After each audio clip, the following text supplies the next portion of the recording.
अपने तेज तर्रार अंदाज के लिए महाराष्ट्र भाजपा के अध्यक्ष चंद्रशेखर बावनकुले जाने जाते हैं।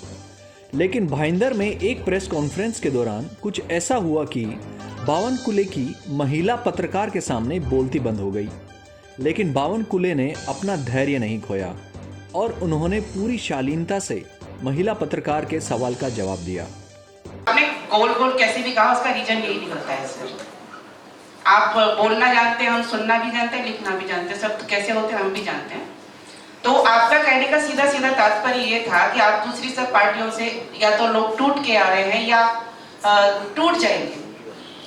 मैं आपसे ये जानना चाहती हूँ, आप कहते हैं कि संगठन को आप मजबूत करेंगे, लेकिन आपके जो कार्यकर्ता वर्षों से, सालों साल से कार्य कर रहे हैं और बाहर के आए हुए लोगों को आपको टिकट दे देते हैं, आप उनको जैसा कि आपके लिए कहा जाता है कि आप उनको साफ सुथरा करके अपने यहाँ पे चमका लेते हैं, तो फिर आपका संगठन कैसे मजबूत रहेगा? बाकी के कार्यकर्ताओं में कैसे भरोसा रहेगा कि हम सालों साल तक काम करेंगे और हमको भी कोई छोटा मोटा इनाम मिलेगा टिकट के रूप में या किसी भी पद के रूप में? तो बाहर से आए हुए लोग तो सारी मलाई खा जाते हैं, तो सर दूध पिलाने का काम तो खाली कार्यकर्ता करते ही रह जाते हैं जीवन भर।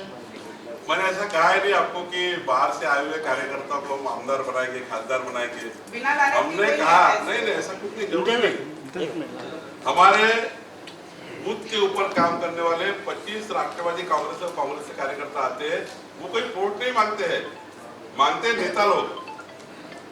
हम नेता की बात कर ही नहीं रहे, हम बात कर रहे हैं बूथ पे काम करने वाले कांग्रेस और राष्ट्रवादी के कार्यकर्ता को प्रवेश कर रहे हैं कि हम चुन के आ रहे हैं और किसी बाहर वाले कार्यकर्ता को टिकट देते नहीं देंगे। हम अपने कार्यकर्ता को देंगे, अपना कार्यकर्ता बड़ा करेंगे, क्योंकि उससे पार्टी बढ़ाई है। इसलिए आप बिल्कुल चिंता ना करें। मैं आपको आश्वस्त करता हूं कि बाहर का कोई भी कार्यकर्ता आएगा, वो क्षमतावान होगा तो निश्चित रूप से उसका विचार होना चाहिए। लेकिन हमारे पास क्षमतावान कार्यकर्ता छोड़ के किसी दूसरे पार्टी से आए हुए कार्यकर्ता को हम साथ देंगे, ये नहीं होता है। हम बूथ पे कार्यकर्ता का प्रवेश कर रहे हैं, हम छोटे कार्यकर्ता का प्रवेश कर रहे हैं जो वर्षों से काम कर रहा है कांग्रेस पार्टी में, निराश है, 2.5 साल की सरकार में है, उनको सादा ऐसे वो नहीं मिला है, तो कोई नहीं पूछा किसी ने। वो कंपटीशन नहीं बनेगी आपके नहीं, कोई कार्यकर्ता कंपटीशन, गांव में एडजस्ट हो जाते सब, कुछ नहीं होता उसको। एनसीपी के कोई उम्मीदवार नहीं मिलेंगे, तो मीरा भाईंदर को लेकर आप क्या करेंगे? 2024 में अभी समय है, आपको 2024 में पक्का दिखेगा कि उनके ऐसे पार्टी के लोग टूटेंगे कि उनको ऐसी कई जगह रहेगी जहाँ पे उनको कैंडिडेट ढूंढने के लिए प्रॉब्लम होगा। उनके बहुत बड़े कार्यकर्ता और बहुत अस्वस्थ है सरकार जाने के बाद, वो सरकार बगैर रह नहीं सकते। और ऐसे ऐसे कार्यकर्ता मेरे पास आज मैं नाम नहीं डिक्लेयर करूंगा, 2024 की बात है, तो 1.5 साल बाकी है।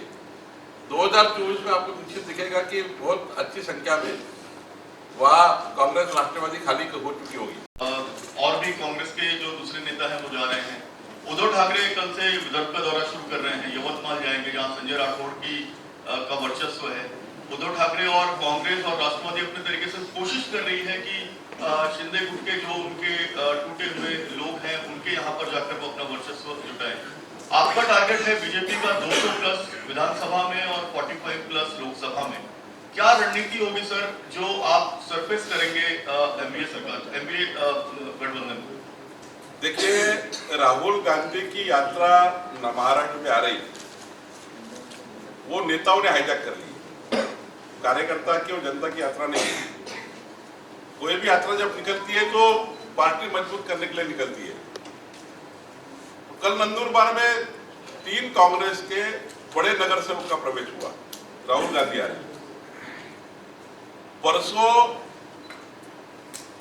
मराठवाड़ा में कांग्रेस पार्टी के कार्यकर्ताओं का भाजपा में प्रवेश हुआ। अहमदनगर के कार्यकर्ताओं का भाजपा में प्रवेश हुआ, 400 कार्यकर्ताओं का शिवाजीराव कर्नले के माध्यम से। नेशनल लेवल का लीडर महाराष्ट्र दौरे पे आता है, उनकी पार्टी के रोज लोग उठ के बीजेपी में आते हैं। क्या परसेप्शन है वो यात्रा का? क्या यात्रा का क्या महाराष्ट्र को फायदा हो रहा है? उल्टी कांग्रेस पार्टी टूट रही है रोज रोज। नेताओं ने हाईजैक किया है राहुल गांधी जी। वो कोई यात्रा जनता के लिए नहीं, जनसमर्थन के लिए नहीं और कार्यकर्ताओं के लिए भी नहीं है।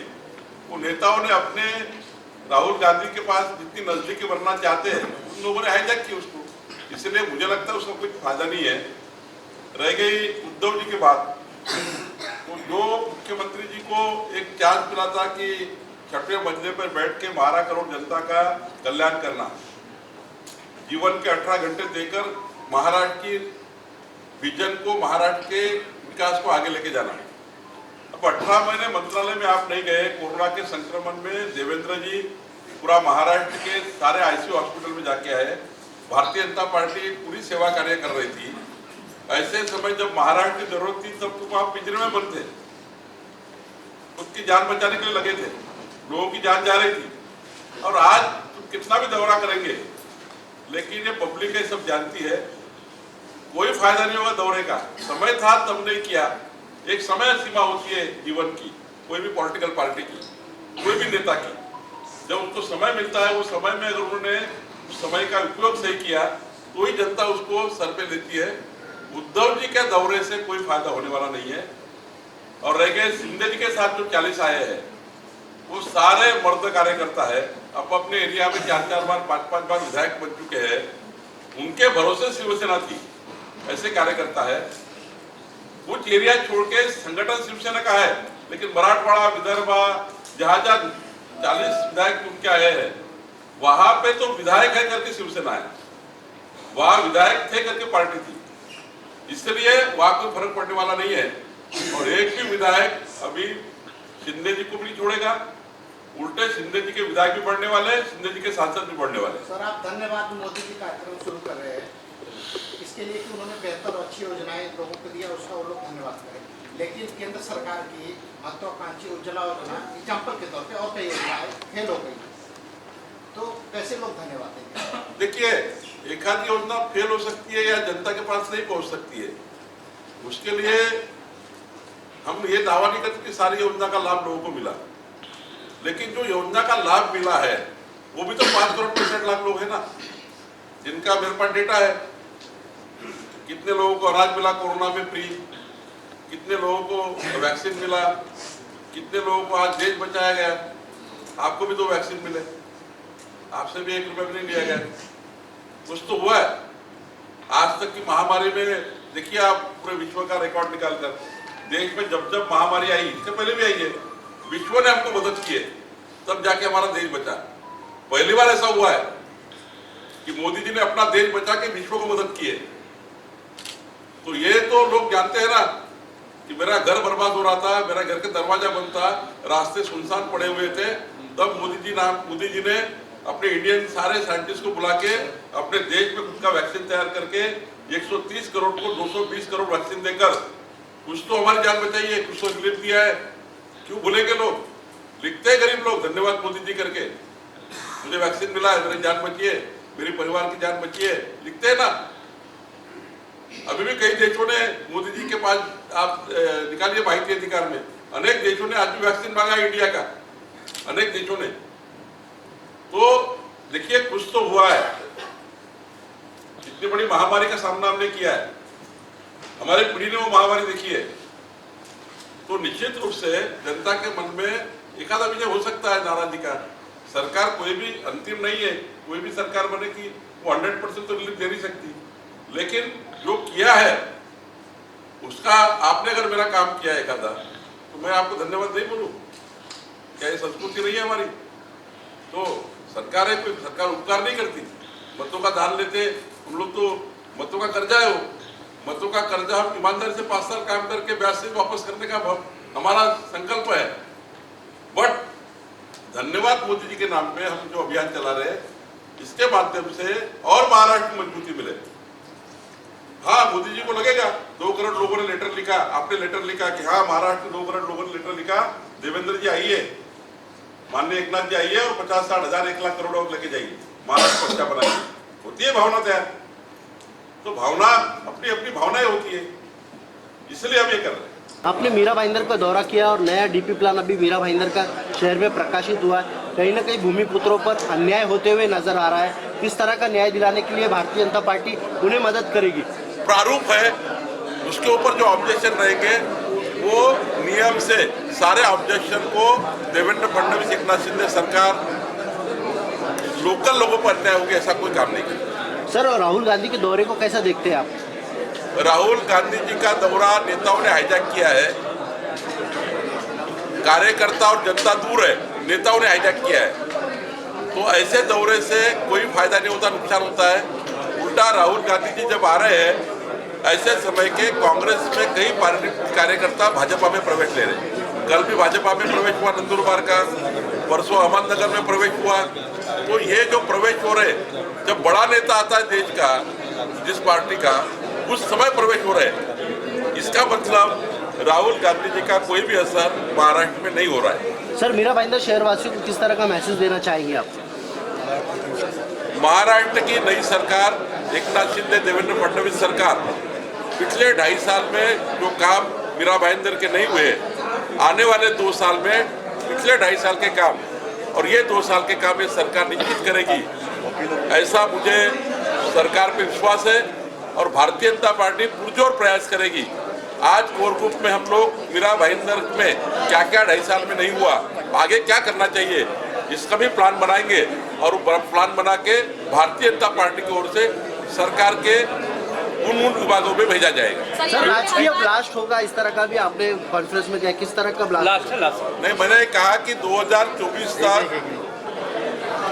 अनेक कार्यकर्ता भारतीय जनता पार्टी में प्रवेश करेंगे, कर रहे हैं, लेकिन ऐसे ऐसे प्रवेश होंगे कि महाविकास आघाड़ी के जो पार्टियां हैं उसको वो बहुत बड़ा धक्का होगा। सर, यहाँ पे हर बार नेता लोगों का फरमान है कि इस बार 80 पार, लेकिन इस बार एकनाथ शिंदे और देवेंद्र फडणवीस दोनों के गुट लड़ेंगे, तो क्या 80 पार का आंकड़ा होगा? देखिए, हम अपनी पार्टी को 51% का मतदाता प्रतिशत होना चाहिए, ये संगठनात्मक दौरा करने आ रहे हैं। चुनाव के समय में स्थानिक भारतीय जनता पार्टी का जो पार्लियामेंट्री बोर्ड है, कोर ग्रुप है, वो तय करेगा कि उनको क्या करना है और राज्य की पार्टी को उनके प्रस्ताव को युक्ति करना है, कौन सी सीट पे करना है, कौन सी सीट पे नहीं करना है, ये बाद में तय करती है। लेकिन पहला तो प्रस्ताव करती है पार्टी, लोकल पार्टी। वो प्रस्ताव के ऊपर विचार किया जाएगा, हमारे उम्मीदवार का सर्वेक्षण किया जाएगा, man to man and heart to heart काम करने वाले कार्यकर्ताओं को बराबर उनका सम्मान को मिलेगा। क्योंकि यहाँ पे पार्टी में ये बड़े बड़े पोस्टर बैनर के ऊपर हम लोग निर्णय नहीं करते, हम निर्णय करते हैं जनता के मन में क्या है।